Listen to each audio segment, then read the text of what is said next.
After holding massive campaigns in Kanyakumari, Amit Shah is in poll-bound Kerala and is addressing the valedictory function of BJP's Kerala's Vijay Yatra. Earlier in the day, he launched BJP's door-to-door campaign in Kanyakumari as part of Vijay Sampark Mahasampark Abhiyan in Kanyakumari for BJP's poll campaign. Let's cut across to Amit Shah in Kerala.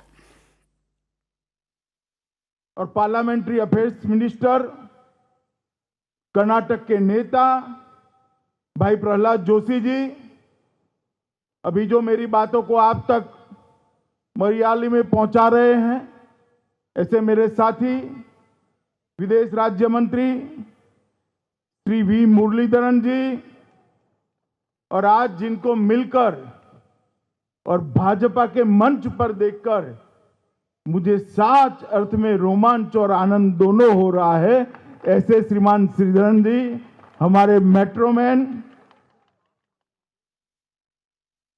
मंच पर उपस्थित कर्नाटक के उप मुख्यमंत्री,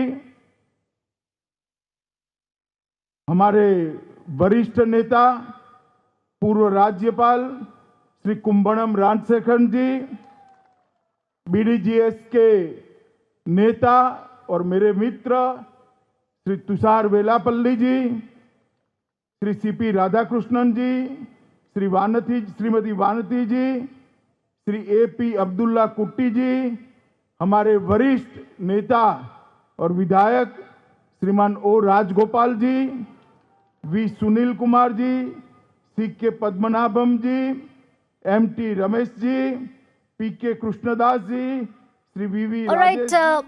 That was Amit Shah, who's present in Kerala and is all set to address BJP's Vijay Yatra in the poll-bound state. I'm joined by my colleague Vivek on the broadcast. Vivek, thank you for joining us. Kerala and Tamil Nadu, the BJP has intensified its campaign in the south, especially in Tamil Nadu and Kerala. What more can you tell us about Amit Shah's agenda in the day-to-day, and especially this is also coming in. All right, we will try and get back to Vivek in a while. There's a technical issue that we are facing. But the latest is that Amit Shah is in poll-bound Kerala. Earlier in the day, he held door-to-door campaigns in Kanyakumari. Both states are on BJP's priority list. Remember, Kerala is one state where the BJP has not had any luck so far trying to make inroads in Kerala.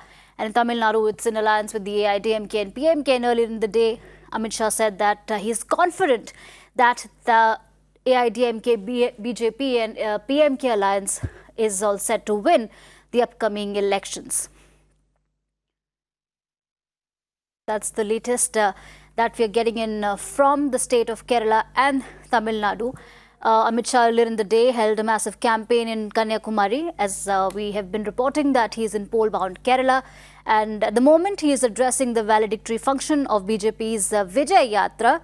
He launched BJP's door-to-door campaign in Kanyakumari, which was a part of Sankalp Mahasampark Abhiyan in the state of Tamil Nadu. I'm joined by Vivek on the broadcast. Vivek, thank you for joining us.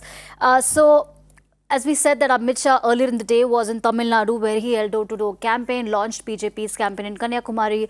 At the moment, he's in Kerala. For the benefit of our viewers, could you throw some spotlight on BJP's strategy in south of India? Because Kerala is one state where BJP has not had any luck so far, and it's trying very hard to make inroads in that state. And in Tamil Nadu also, Amit Shah has consistently maintained that the alliance with the AIDMK and the PMK is a winning combination in the upcoming elections.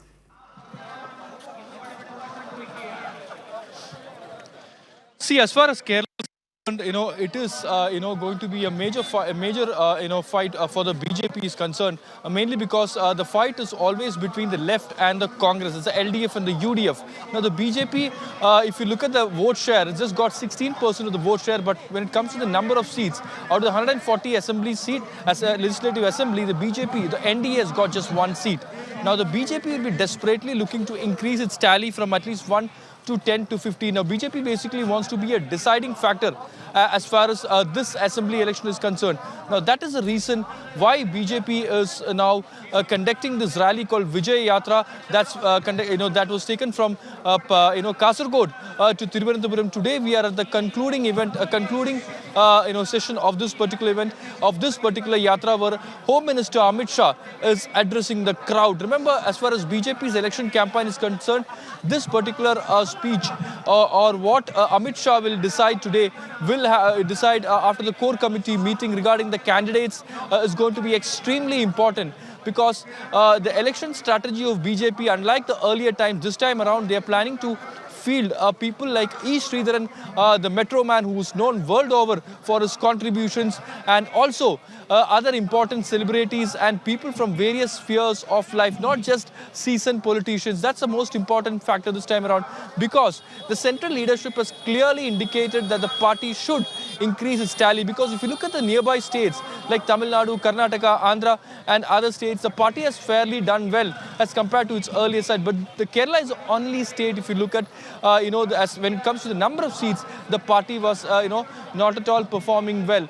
And this time around, we have K. Surendran, the state president, who has been campaigning for the last few months extensively throughout the state to improve the tally of the BJP. What's more important this time around is the outreach of the BJP towards the Christian community, especially the church, and especially the Orthodox, Jacobite and the Catholic sections. Now, it clearly depends, especially in central Kerala and South Kerala, as how the Christian vote shift. Now, if that shifts towards the BJP, that there could be a possibility that the party could improve its tally from what it had earlier. So there are a lot of factors as far as the vote share is concerned, the NSS factor, the SNDP factor, and also the minority factor. So basically, the party BJP was always known as a saffron party, as a communal party. That's how the opposition, Congress and the LDF used to represent the party. Now BJP basically wants to break this particular jinx, and it wants to show that it's a secular party trying to reach out to all sections of society, and that's exactly what the party leaders were trying to do in the last 16 days, ever since it started the Vijay Sankalp rally. Now, as far as BJP is concerned, for the next 1 month, the campaigning is going to be extremely crucial. Prime Minister Narendra Modi looking to take out star candidates like E. Sridharan, the Metro Man, and try to explain to the people as why a state like Kerala wants an alternative. If you look at the conventional political speech of Kerala, it was always the left one and the communist the Congress mix. There was no party which ruled for 2 continuous time. The BJP basically is looking to be a deciding factor this time around, and if that happens, yes, the campaigning strategy of K. Surendran and Amit Shah is effective. That depends on how the party moves on from here on, because as far as Kerala is concerned, if you look at the history of Kerala, it was always favoring the left, that is the LDF or the Congress. The BJP has never been a factor, until last time in 2016, where it managed to get a single seat in Thiruvananthapuram. Now, the reason why they kept this rally in Thiruvananthapuram is also very, very important. This is one district where it has a major chunk of votes there. If you look at Nemu constituency, Vatiyurkar constituency, Trivandrum Central, Karasputtam, Right. these are the major pockets of the Saffron party. So this is going to be important, how the party is going to fare in South Kerala, that's in Thiruvananthapuram, Kollam, Alappuzha, Thrissur, Palakkad region. That's different. The results in these districts, in these pockets decide how much votes, how much seats BJP is going to win this time. What will be the vote share of the Saffron party this time? So, whatever strategy the party devises in the next 1 month, that is going to be extremely crucial as far as Kerala assembly elections are concerned, especially for the Saffron party BJP.